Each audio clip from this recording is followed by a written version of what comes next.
Brought to you by DK Audio. DK Audio presents Walking the Camino de Santiago by DK Travel, read by Tamaryn Payne. Introduction. The Camino de Santiago is no ordinary pilgrimage. Sprawling across Europe, this network of holy trails encompasses over 80,000 kilometers, 50,000 miles, and nearly all roads lead to Santiago de Compostela.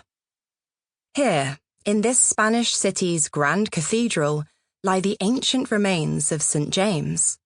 Devotees have been visiting them since medieval times, and they still do.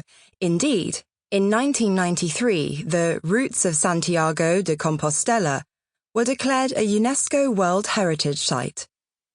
Today, pilgrims come from all corners of the globe, for all manner of reasons: adventure, answers, fulfillment, or faith.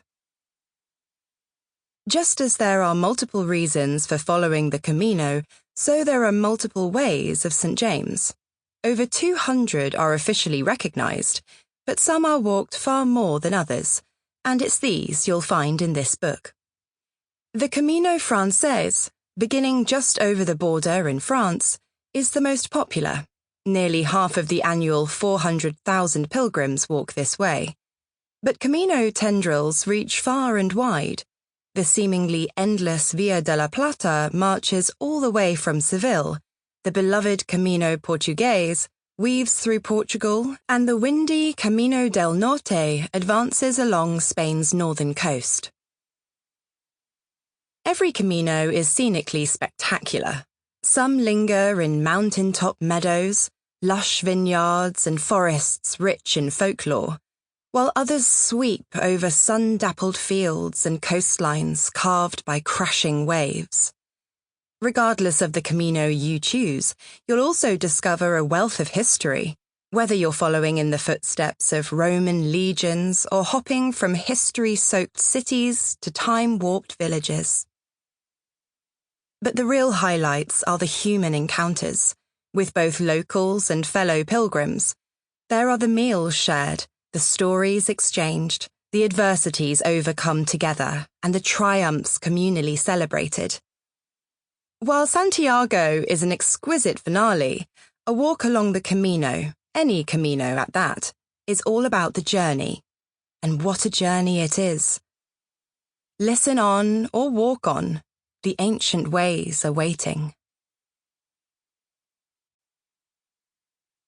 Finding your path. The history of the Camino.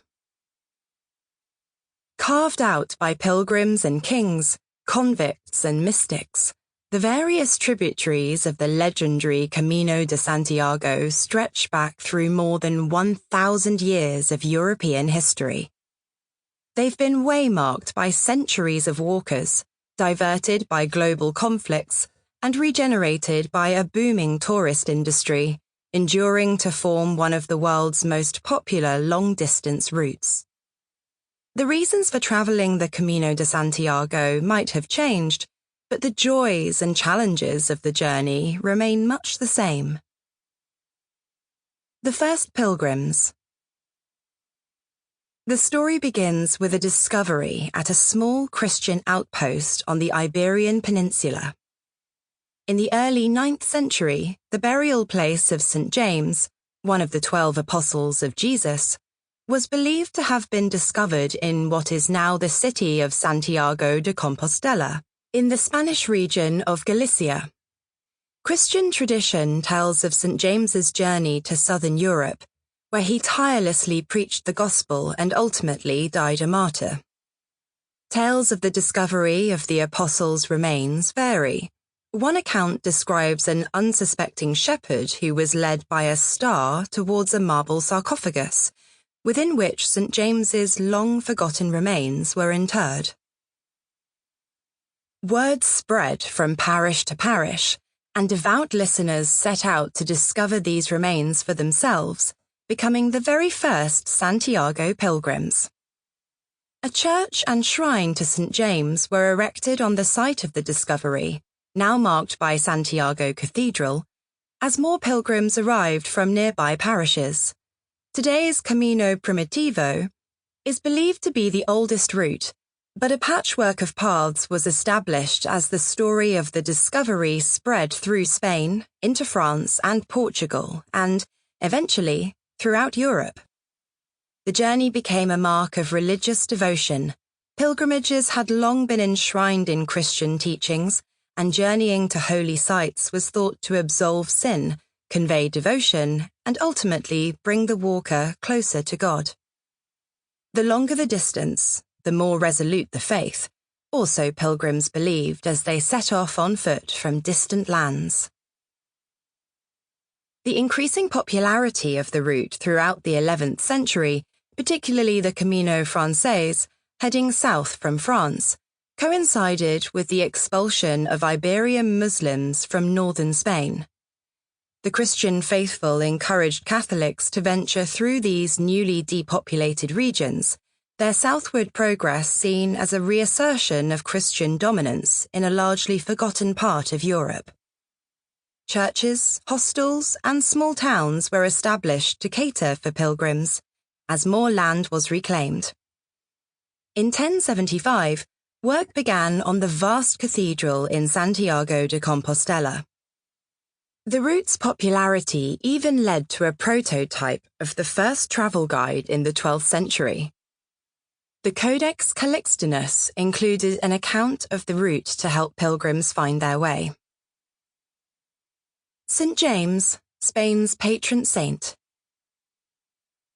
St. James, known as Santiago in Spanish, was born in the village of Bethsaida, Galilee, in modern-day Israel. Little is known of his early life beyond the fact that he was the brother of John and the son of Zebedee. The New Testament tells of his first meeting with Jesus, as James was fishing in a small boat on the Sea of Galilee. Passing by on the shore, Jesus saw James struggling to catch food to feed his family. He instructed James to return his net to the water, at which point it filled instantly with a bounty of fish. Having witnessed this miracle, James became a faithful follower of Jesus and one of his 12 apostles. After Christ's ascension, James preached the gospel throughout the Holy Land and across the Roman Empire. Christian tradition tells that his devoted evangelizing took him to northern Spain, where he was said to have been visited by a vision of the Virgin Mary. James returned to Jerusalem and was martyred before, as the story goes, his body was led by angels to Galicia. After James's remains were said to have been discovered in what is now Santiago de Compostela, he was venerated, becoming both Galicia's and later Spain's patron saint. He's also the patron saint of Guatemala and Nicaragua. In Galicia, his feast day is celebrated on the 25th of July with a vast carnival in Santiago. His story of faith still inspires thousands to undertake the Camino. Rise and Reformation. The 13th to the 15th centuries marked the route's medieval heyday, with the journey from local parishes to Santiago cemented as a Christian rite of passage.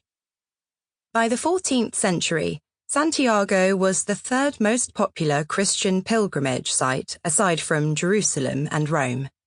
Then, as now, there were many reasons for journeying. Criminals were ordered to walk the route as penance for their sins, children set out on tours as part of their religious education, and the elderly or unwell ventured in the belief that the shrine could heal their wounds. It was in the late medieval period that the now famous scallop shell came to symbolize the pilgrimage, with many walkers taking shells home as souvenirs of their journey. It was also at this time that the first official certificates were issued. A pilgrim's word, it seems, was no longer sufficient proof that the journey had been completed. Medieval traffic on the Camino de Santiago. Sample complete. Ready to continue?